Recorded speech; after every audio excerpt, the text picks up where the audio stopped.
تو اپنے والدین کی قدر کریں. دو کام ضرور کریں. نمبر 1، پہلا، اگر آپ کماتے ہیں اپنے والدین کا حصہ ایک مقرر کر دیں.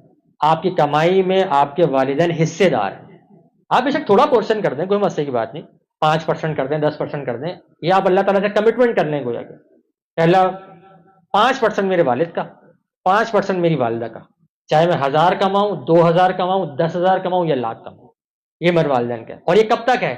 جب تک میں زندہ ہوں.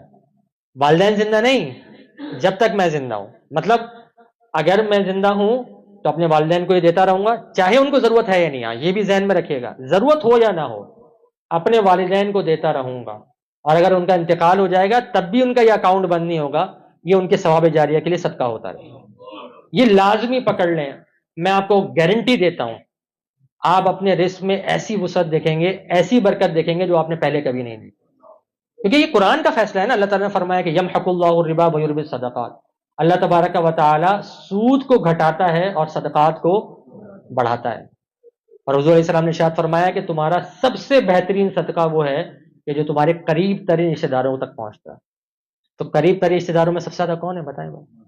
ہمیں لگتا ہے کہ صدقہ وہی ہوتا ہے جو فقیر کو دیتے. نہیں، جو بھی آپ تحفہ دے رہے ہیں اپنے والدین کو، یہ صدقہ ہے نا، اللہ کی بارگاہ میں ہے. بھائی کیوں والدین کو دے رہا ہوں میں، کسی اور کو کیوں نہیں دے رہا؟ کیونکہ مجھے احساس ہے نا کہ اللہ نے ان کے لیے مقام و مرتبہ رکھا ہے، میری جنت ان سے وابستہ کر دی ہے در حقیقت. یہ والا معاملہ ہے یا نہیں؟ تو اپنے والدین کو ایک تو اپنے مال میں سے حصے دار بنا لیں. پہلی چیز، اس کی ایسی برکت دیکھیں گے آپ.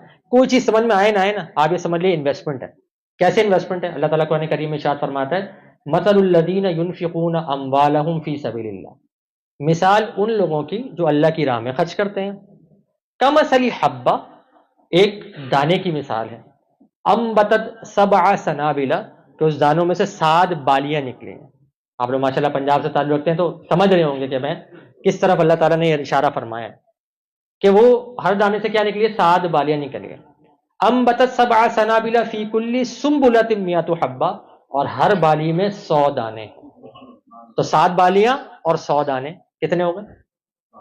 700.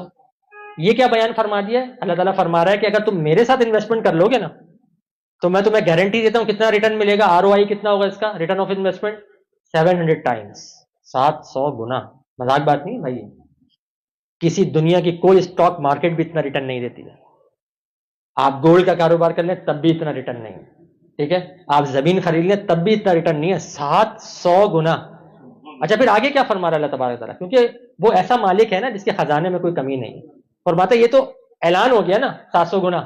واللہ یضاعف لمن یشاء، اللہ تعالیٰ جس کے لیے چاہے گا اس سے بھی زیادہ عطا فرمائے گا. اب یہ والی جو بات آتی ہے تو آپ کو بس اللہ پہ توکل رکھنا ہے، کیونکہ ہماری کیلکولیشن ہمیں یہ بتا رہی ہے کہ یار صدقات میں مال جا رہا ہے تو کیلکولیٹر بول رہا ہے مال کم ہو رہا ہے. سود میں مال آ رہا ہے، کیلکولیٹر بول رہا ہے مال زیادہ ہے. لیکن اس کائنات کے بنانے والا جو ہر ایک کو رزق فراہم کرنے والا ہے بولا نہیں، میرا اصول مختلف ہے. اگر تم میرے ساتھ انویسٹمنٹ کرو گے تو مال بڑھے گا، اور تم دنیا کے ساتھ اگر انویسٹمنٹ کرو گے غلط طریقے سے تو تمہارا مال گھٹ جائے گا.